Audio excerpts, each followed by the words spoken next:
Saya gini, selama 10 tahun terakhir, ini kan jadi dagangan banget nih, climate change, ya, apa namanya, isu-isu environmental gitu ya. Dan berulang kali Presiden sebelum Pak Prabowo itu sering bicara tentang betapa mengancamnya soal climate change ini. Tapi apakah Bung Dendi ada melihat perubahan substansial dalam kebijakan negara maupun perilaku aktor-aktor pemerintah terhadap isu lingkungan hidup? Jelas enggak, karena Undang-Undang Cipta Kerja Omnibus Law itu justru akan memperburuk semua indikator yang membuat climate kita jelek. Jadi banyak safety guard di dalam Undang-Undang Cipta Kerja yang judulnya misleading. Judulnya Cipta Kerja, tapi sebenarnya kalau dibedah semuanya, kalau dari sisi perspektif lingkungan, justru banyak kelonggaran-kelonggaran yang dibuka. Jadi safety guard kita untuk environment justru makin berkurang. Jadi misalnya dulunya ada aturan bahwa tutupan hutan sekitar daerah aliran sungai harus dijaga minimal 30%. Itu udah nggak ada gitu kan. Terus AMDAL sekarang diintegrasikan seolah-olah mau bikin kajian lingkungan hidup strategis gitu. Tapi dalam kasus misalnya Merauke misalnya, mau buka 2 juta hektar misalnya, atau food estate di Kalimantan Tengah di Gunung Mas misalnya, mau buka ratusan ribu hektar, nggak ada tuh kajian lingkungan hidup strategisnya gitu. Jadi mungkin kajian lingkungannya lingkungan kawan-kawan. Itu kan hidup juga. Lingkungan kawan-kawan, jadi lingkungan keluarga. Kalau tadi pertanyaannya apakah yang diomongin tadi ya walk the talk ya, yang diomongin nyambung dengan yang dikerjain?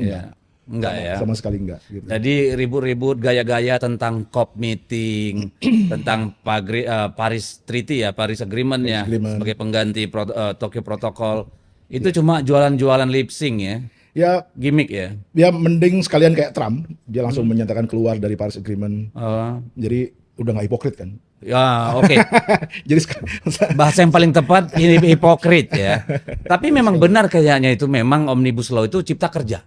Tapi persoalannya kerja buat siapa? Iya kan? Kerja buat oligarki kan? Tapi lu ngomong-ngomong kenapa PDIP ikutan ngesain Bang? Oh, jadi begini, sebenarnya kan kita melihat peluang dan tantangan ini seringkali kita ditipu nih. Ya, kita ditipu. Misalnya seperti dulu Undang-Undang KPK. Problem kita kan kita ingin mengendorse ada tambahan katakanlah oversight, pengawasan. Maka kita poinnya adalah dewas. Sehingga tidak terjadi abuse of power ya atau kriminalisasi. Demikian juga Omnibus Law. Omnibus Law itu kan memang prinsipnya kita ingin agar kita bisa mendorong investasi. Tetapi kan investasi seperti apa dalam pikiran kita kan yang memberikan distribusi keadilan. Iya kan? Tapi kan itu nggak terjadi, malah aneh-aneh dan di dalam kita itu terbelah. Cuma memang problemnya dalam politik pemerintahan kan sangat tidak elok ketika kita kemudian di publik harus mengkritisi atau menolak. Bang Deddy ikut yang belahan mana? Kita justru yang menolak. Nggak, saya ngeri bener kalau partai segede PDIP ngerasa ketipu, gimana saya gitu. Oh iya. Kru-kru ini. Ya. Jangan malu. Jangankan gua, lu. Jangan malu. Jangankan gua, lu. Malaikat aja ketipu, bro. Ngeri. Malaikat aja ketipu sama dia. Oh, nggak tahu. Kok tanya saya? Mampus kita. Nah, jadi memang kita melihat ya. Ada banyak kecurigaan publik. Ya. Kemudian di kemudian hari, misalnya jor-joran membangun Papua, maksudnya membangun itu membuka akses jalan. Ternyata setelah ditelusuri banyak teman-teman yang mengatakan dari sana bahwa itu untuk mengeruk sumber daya alam. Ya, karena masyarakatnya nggak punya mobil. Yang menikmati BBM satu harga juga bukan masyarakat, tapi mereka yang punya konsesi dan kontraktor kan gitu ya. Nah, Kalimantan juga sama. Ya, jadi bagi-bagi misalnya sekarang nih bagi-bagi konsesi tambang, yang dapat kan entah dari mana-mana. Benar membuat jerah para koruptor. Percuma kalau sekarang Pak Prabowo itu nangkepi para koruptor, ditangkepi semua. Tapi sistemnya tidak dirubah, undang-undangnya tidak dirubah, ya, hukumannya tidak dirubah. Maka tidak ada yang kapok koruptor-koruptor itu. Ya, kalau memang nangkepi koruptor, oke bagus. Tapi juga harus diimbangi dengan perubahan sistem, perubahan undang-undang yang baru lah, yang bagus. Gas 3 kilo yang saya beli nggak pernah pas. Ya, kurang, koruptor dimiskinkan lah biar jerah. Ya contohnya ya, ini yang terbaru ini, berita yang terbaru ada di VT saya itu, ada di VT Mulut Netizen itu. Biang kerok keputusan adalah Puan, bukan biang kerok keputusan. Jadi gini. Ada undang-undang undang-undang perampasan aset itu ya, banyak yang berpikir nggak akan ditandatangani oleh Puan, nggak akan ditandatangani oleh Puan. Sebenarnya pengesahan undang-undang perampasan aset itu bukan ada di Bu Puan, bukan, tapi ada di semua ketua umum partai. Kalau semua ketua umum partai sepakat, partai yang ada di parlemen ya, yang pertama ada PDI Perjuangan, terus ada Gerindra, ada PKB, ada Demokrat, ada Nasdem, ada PKS, ada Golkar, dan ada PAN ya, yang di parlemen ada 8 kalau nggak salah ya. Kalau salah dikoreksi ya, ada 8 itu. Ya kalau semua ketua umum 8 partai itu sepakat untuk menandatangani undang-undang perampasan aset, jadi kalau anggota DPR itu kan nurutnya sama ketua umum. Kalau ketua umum bilang A ya A, kalau ketua umum bilang B ya bilang B. Semuanya ada di ketua umum. Termasuk Pak Prabowo. Pak Prabowo kan ketua umum. Lah kok nggak sepakat? Apa dia pelakunya? Jadi begini, kenapa undang-undang perampasan aset itu belum disahkan oleh DPR? Karena DPR-nya itu takut. Takut apa? Takut senjata makan tuan. Gini loh, pejabat-pejabat di Republik ini yang memasok itu kebanyakan partai. Menteri itu dipasok dari partai yang memasok pejabat ke kementerian. Partai juga yang memasok kepala daerah, gubernur, bupati, wali kota. Partai juga yang memasok anggota DPRD, kabupaten, provinsi, DPR RI. Partai juga yang memasok pejabat-pejabat di BUMN, di komisaris, di di direksi. Jadi pejabat-pejabat di negeri ini itu dipasok oleh partai. Jadi partai itu memasok pejabat-pejabat. Nah, kalau undang-undang perampasan aset itu disahkan, bisa senjata makan tuh. Ya, halo teman-teman, selamat datang lagi di channel ini. Channel yang membahas seputar politik, pendidikan, hingga budaya. Channel UNES 2045. Di sini kita akan membahas ya bagaimana penilaian ya teman-teman kita yang kita juga tadi telah mendengarkan penyampaian dari cuplikan video sebelumnya ini terkait ucapan Bung Deddy Sitorus ya, dari anggota DPR RI ya, tentu politisi PD Perjuangan yang pernah menyebutkan ada seseorang yang datang dan mengatakan agar Jokowi tidak dipecat dan mengatakan Hasto mundur dari Sekjen DPP PD Perjuangan, dan ada macam hal lainnya yang mungkin saya belum bisa sampaikan ya. Dan saya rasa teman-teman juga sering sekali mendengarkan betapa kerasnya juga Bung Deddy Sitorus dalam mengkritisi Pak Jokowi setelah Pak Jokowi berkhianat terhadap partai PD Perjuangan tersebut. Tapi menariknya lagi, ada respon dari Pak Jokowi beberapa waktu lalu yang mengatakan siapa, dikasih tahu dong gitu ya. Saya sudah lama dicela, sudah diam, tapi kesabaran ada batasnya loh. Kurang lebih seperti itulah ya, kalau nggak salah disampaikan oleh Pak Jokowi. Akankah, ini akankah nantinya perang dingin ini akan terus berlanjut gitu ya? Tapi saya rasa sih ya lebih jelasnya dikasih tahu dong siapa orangnya. Jangan hanya ada seseorang,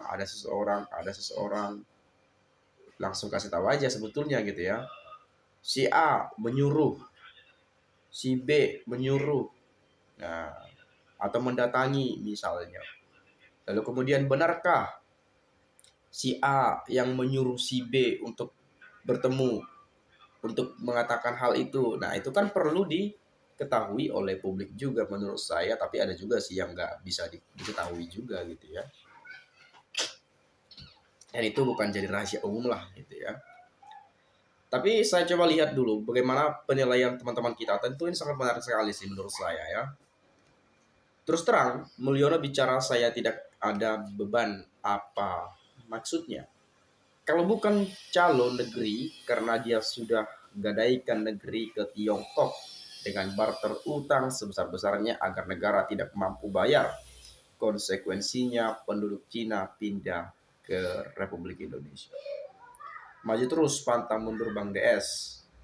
Kapan Mulyono dipanggil dan diperiksa? Jangan terlalu lama.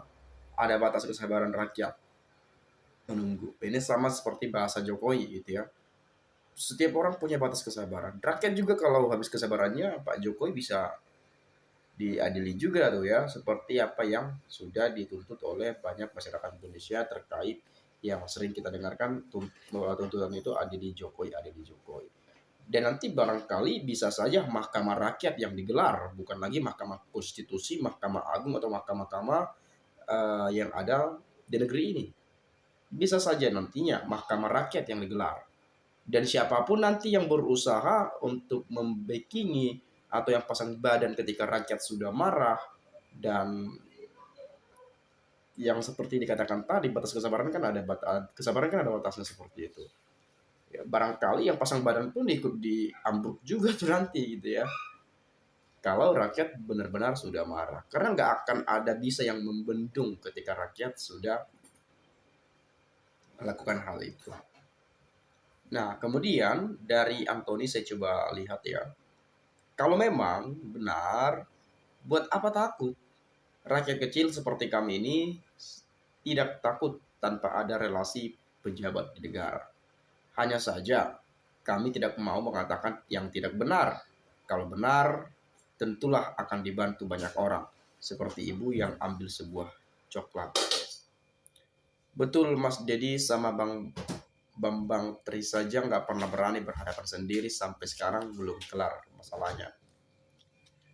Anggaran Bansos 2024 480 triliun, sebagian dari dana tersebut tidak dapat sasaran atau tidak tepat sasaran gitu ya. Jokowi bagi-bagi bansos pada Pilpres 2024 demi memuluskan anaknya jadi cawapres ya, mengikuti kontestasi. Memang itu secara ugal-ugalan juga kemarin tuh ya, pembagian bansos itu dilakukan, kita juga menyaksikan itu ya. Dan dibagikan depan istana artinya tidak tepat sasaran gitu. Jadi saya juga udah upload tuh di video saya tentang hal itu ya. Nah, lalu kemudian semua elit partai pasti ikut bermain kalau ditegakkan kebenaran, bisa dipenjara semua tuh. Mereka saling sandra dengan rahasia kasus masing-masing. Lebih baik potong kompas undang-undang direvisi dengan hukuman berat dan dimiskinkan, berlaku pada tanggal, bulan, dan tahun undang-undang tersebut berlaku. Yang korupsi sebelum undang-undang berlaku diputihkan, tapi yang korupsi setelah undang-undang berlaku ditindak dengan tegas. Mantap Bang, buka aja semua dasar presiden omong-omong itu. Mana berani dia tindak heldernya. Kami dukung Bapak untuk membongkar kebusukan Mulyono. Semoga Bapak sehat-sehat selalu. Maju terus Bang Deddy, lawan dan hancurkan pengkhianat daripada para pengamat cuma komen tok tanpa keberanian melawan. Bela Citra Banteng ya. Lawan, jangan pernah takut dengan pemerintahan yang zalim, karena semua perbuatan pasti ada balasannya. Suarakan lebih dahsyat kebenaran Pak Deddy. Sekarang Bapak di DPR lebih berkuasa dari Jokowi yang hanya rakyat biasa. Ya, meskipun pernah menjabat sebagai presiden, ketika sudah habis ya beliau tetap menjadi rakyat Indonesia gitu ya. Mantap Bang, kami rakyat mendukung Abang untuk melawan arogansi seorang Mulyono yang telah mendapatkan nominasi terkorup di dunia. Harusnya diadili Mulyono, apalagi soal ijazah palsu. Sebagian masyarakat sudah menuntut, tapi pertanyaan, PDIP diam-diam saja. Jangan-jangan PDIP tahu sejak dulu Mulyono mencalonkan sebagai presiden. Jadi memang agak ribet juga sebetulnya ketika ngomongin ini gitu ya. Di satu sisi ya PDIP dulu ya yang mengusung Jokowi, dan Jokowi berkhianat, PDIP malah mengkritik habis-habisan, menyerang habis-habisan. Dulu ketika bersama PDIP ya fine-fine aja tuh gitu ya. Jadi ini yang menjadi pro dan kontra menurut saya. Tapi ya sebagai masyarakat Indonesia teman-teman ya kita lihat saja bagaimana ke depannya yang terjadi, ya biarlah itu menjadi urusan-urusan mereka gitu ya, karena masih banyak hal-hal penting yang harus kita lakukan gitu ya. Mungkin itulah teman-teman penilaian dari teman-teman kita dan dari sudut pandang mereka masing-masing. Mungkin Anda punya pendapat lain, boleh silakan sampaikan di komentar pada video ini. Itu saja, sekali lagi saya ucapkan terima kasih, salam inspirasi, salam NKRI, harga mati.